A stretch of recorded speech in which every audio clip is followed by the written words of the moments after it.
Everyone, good morning, welcome back to my channel. আমি সকাল সকাল রেডি হয়ে চলে যাচ্ছি কলেজের উদ্দেশ্যে।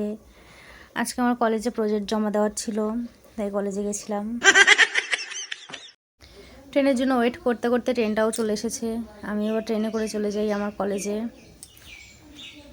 আমি কলেজে পৌঁছে গেছি। কলেজে এসে দেখি আমার বান্ধবীর প্রজেক্ট কমপ্লিট হয়নি, ও এখন প্রজেক্ট করছে। তারপর আমরা প্রজেক্ট করে চলে গেলাম ক্লাসে জমা দিতে।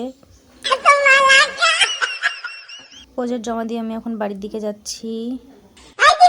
বাড়ি এসে এখন রান্না করতে চলে এসেছি। আজকে আমি নর্মালি এদিকে ফুলকপি আর আলু দিয়ে ঝোল, আর এদিকে পুঁই শাকের যে আঠিগুলো হয় ডিম দিয়ে সেটা ভাজা করেছি। দুপুরে খাওয়া দাওয়া করে আমরা এখন একটু বসে গেছি রিলস বানাতে। তো ভিডিওটা এখানে শেষ করছি। কেমন লাগলো তোমরা জানিও।